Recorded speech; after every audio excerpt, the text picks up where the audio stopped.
C'est la femme qui pousse l'homme à l'épouser. Oui, c'est la femme qui pousse l'homme à l'épouser. Ne comptez pas à ta beauté. La beauté est vaine, la grâce est trompeuse. Des fois, ce sont des femmes qui poussent les hommes de les quitter.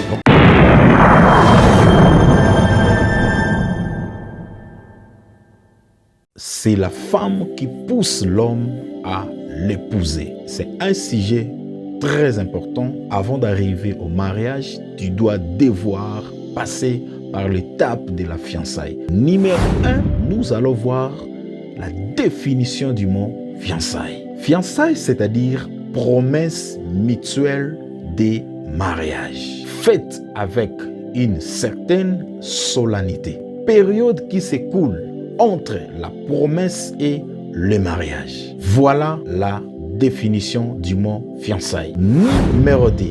Quelle est la durée légale des fiançailles? Aucune prescription légale ne pose des délais entre la demande de mariage et la cérémonie du mariage. Cela dépend de la manière dont vous vous organisez. Car beaucoup se marient, voire même quelques mois après ou bien quelques semaines après. Cela dépend d'une personne à une autre. Alors maintenant, entrons dans le vif du sujet. C'est la femme qui pousse l'homme à l'épouser. Oui, c'est la femme qui pousse l'homme à l'épouser par sa façon de se conduire et de se comporter. Nous allons voir ça dans le livre des Proverbes chapitre 31, le verset 30 à 31. La grâce est trompeuse, la beauté est vaine. La femme qui craint l'Éternel est celle qui sera louée. Maman ou les mamans, si vous voulez être louée, devenir les femmes d'autrui, une femme mariée, craint l'Éternel. Ne comptez pas à ta beauté. La beauté est vaine, la grâce est trompeuse.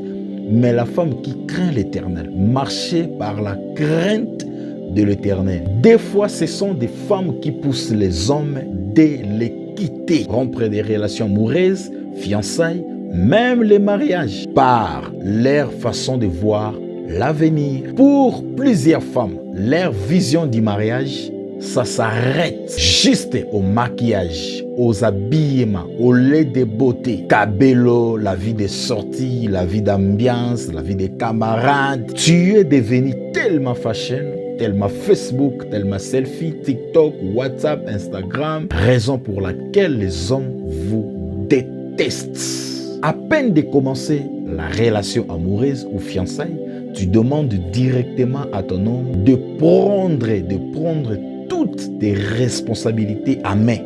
À peine de commencer, tu es juste un simple proposant ou fiancé. Mais si tu commences déjà mal comme ça, mais c'est grave. Alors, le jour où tu seras marié, tu vas demander la parcelle.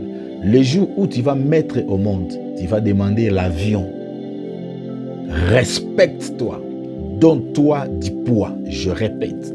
Respecte-toi et donne-toi du poids. Lorsqu'un homme t'a choisi, c'était pour que ce qu'il a en lui, que toi tu puisses l'aider à pouvoir être capable à réaliser cela. Car la femme est une levure qui grossit la pâte de la vie de l'homme.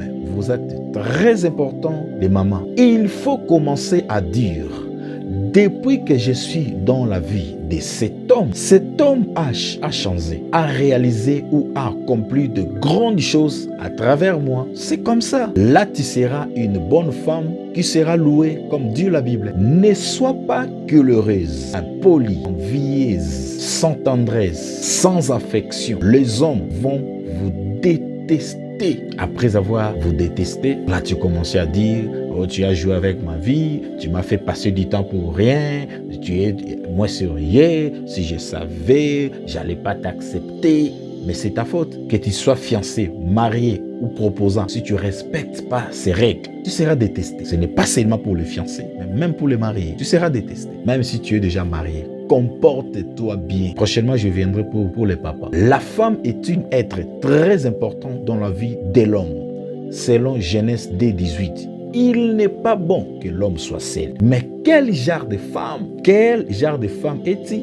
Donnez vous-même la réponse. Regardez bien, depuis que tu es venu marié ou épouse de quelqu'un, les mots bébé, chérie, je t'aime, mon amour, tous ces mots-là sont partis chez le voisin. Tu es devenu kamikaze, archaïque, mécanique, ancienne. Ce n'est pas du tout bon. Il faut cuisiner votre mariage chaque jour.